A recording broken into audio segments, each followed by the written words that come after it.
I was 15 years old when I came home from school on a random Tuesday afternoon and discovered that my entire world had been destroyed in the most cruel and heartless way possible. My golden retriever, Buddy, who had been my best friend and only comfort since I was 7 years old, was gone, and my mother had sold him to a stranger without even telling me or giving me a chance to say goodbye. I walked through the front door, called out, "Buddy, I'm home," and waited for the familiar sound of his paws clicking against the floor and his excited bark that always made me feel like everything was going to be okay. No matter how terrible my day had been or how lonely I felt in a house where I was constantly ignored and dismissed by my parents, but there was no barking, no clicking, no excited greeting. And the house was completely silent except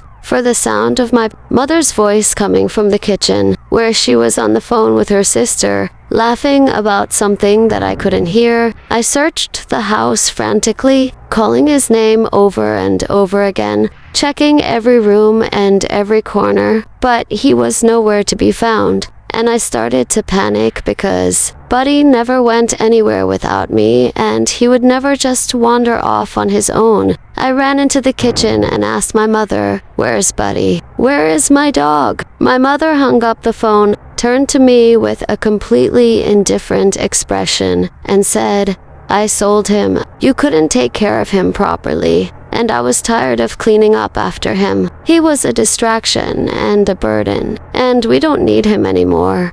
I stood there in the kitchen, staring at my mother in complete shock, and I felt my heart shatter into a million pieces because Buddy was the only living thing in the world that loved me unconditionally, the only friend I had, the only comfort I had in a life that was filled with loneliness and neglect. I screamed, "How could you do that? He was my dog. He was my best friend. You had no right to sell him without even asking me." But my mother just shrugged and said, "He was a dog. He wasn't that important. You need to get over it and stop being so dramatic."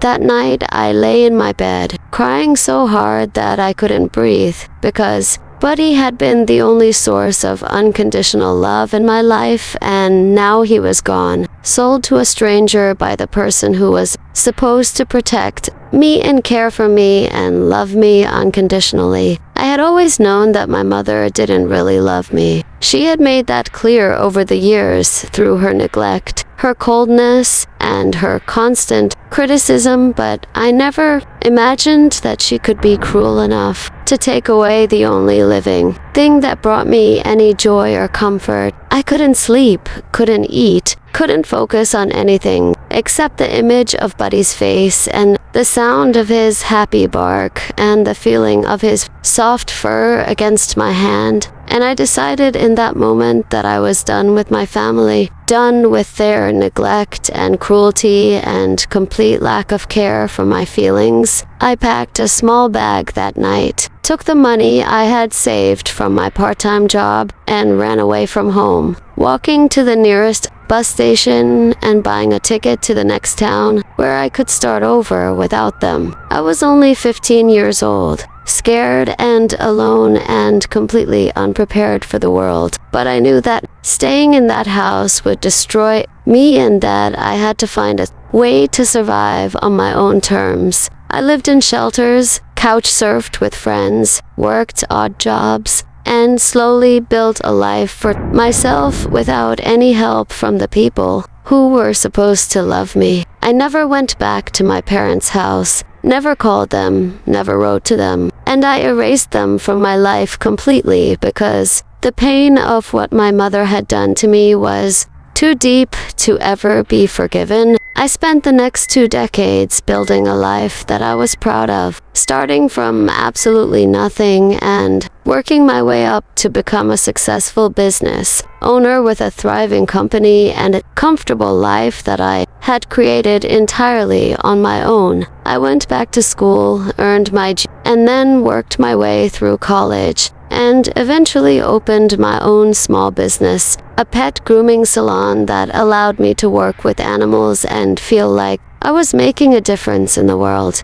I never forgot Buddy, never stopped missing him, and I often thought about him when I was working with dogs at my salon, wondering what had happened to him, whether he was happy, whether he had found a family that loved him as much as I had loved him. I adopted a new dog, a rescue named Max, and I poured all my love into him and gave him the life that Buddy should have had. But the pain of losing Buddy never fully healed, and I carried that wound with me for the rest of my life. I had made peace with my past for the most part, accepted that my mother was never going to be the person I needed her to be, and moved on with my life in a way that felt healthy and productive and healing. But then, 20 years after I had run away from home, I received a call from a hospital that changed everything and forced me to confront the past that I had tried so hard to leave behind forever. I answered my phone, and it was a hospital social worker telling me that my mother had been diagnosed with stage 4 cancer and that she was in the final stages of her illness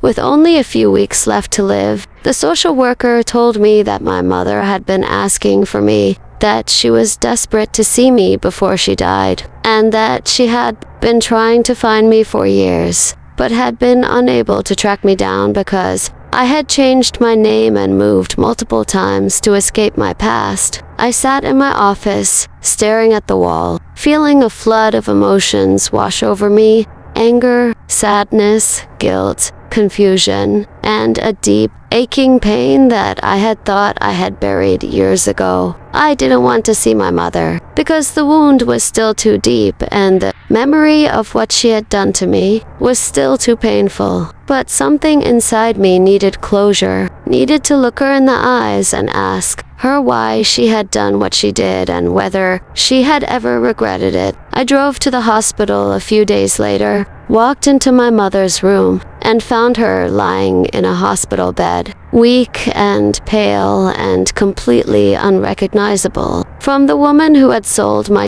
dog and destroyed my childhood. My mother looked up at me and started crying, whispering, "Sarah, I'm so sorry. I'm so sorry for everything. I was terrible to you. I was cruel and selfish, and I didn't deserve you. Please forgive me." I sat down beside her bed and said, "I have one question for you, Mother, and I need you to answer me honestly. Why did you sell Buddy?" My mother started crying even harder, her body trembling with the effort, and she said, "I did it to hurt you. I was angry and bitter, and I didn't know how to be a good mother, so I took it out on you. I thought that if I took away the one thing you loved most, you would finally learn to appreciate me and be grateful for what I gave you. It was a terrible thing to do, and I have regretted it every single day for the past 20 years." I sat there in silence, processing her confession, and I realized that the answer to my question had been exactly what I had always suspected. My mother had sold my dog not because he was a burden or because I couldn't take care of him, but because she wanted to hurt me, wanted to punish me for being something that she couldn't control. I felt a strange sense of relief wash over me, because I finally had the answer I had been searching for my entire life, and I could finally let go of the hope that my mother would ever be the person I needed her to be. I looked at her and said, "I forgive you, Mother, not because you deserve forgiveness, but because I deserve to let go of the anger and the hurt and the pain that I've been carrying for 20 years. I forgive you, but I will never forget what you did, and I will never be able to have a real relationship with you because the trust is gone and the wound is too deep." My mother nodded, tears streaming down her face, and she whispered, "I understand. Sarah, I just wanted to see you one last time and tell you that I loved you." Stayed with my mother for the last 2 weeks of her life, visiting her every day and holding her hand while she slowly slipped away. And I did everything I could to make her final days as comfortable as possible because Even though she had hurt me more than anyone else ever had, she was still my mother, and I didn't want her to die alone. When she finally passed, I felt a strange mix of emotions: sadness for the mother I never had, relief that the pain was finally over, and a deep sense of closure that allowed me to move forward with my life in a way that I had never been able to do before. I returned to my life after the funeral, went back to work, and continued building the future that I had built for myself without her help or love or approval. I adopted another dog, a golden retriever that I named Buddy Jr., and I gave him all the love and care that my mother had never given me. I never spoke to my father or siblings again because they had never reached out to me, never tried to find me, and never defended me against my mother's cruelty. And I realized that they had made their choices just as much as she had made hers. I learned from all of this that true forgiveness is not about letting people back into your life or pretending that their actions didn't hurt you. It's about releasing the anger so that you can move forward without the weight of that pain holding you down. The greatest revenge against a mother who took away the only thing you ever loved is to forgive her, not because she deserves it, but because you deserve to be free from the hatred and the anger and the grief that have been poisoning you for so long. I am not a victim anymore. I am a survivor. A woman who built a beautiful life from the ashes of her childhood, and I have finally found peace. True forgiveness is not about letting people back into your life or pretending that their actions didn't hurt you. It's about releasing the anger so that you can move forward without the weight of that pain holding you down. The greatest revenge against someone who took away the only thing you ever loved is to forgive them, not because they deserve it, but because you deserve to be free from the hatred and the anger and the grief that have been poisoning you for so long.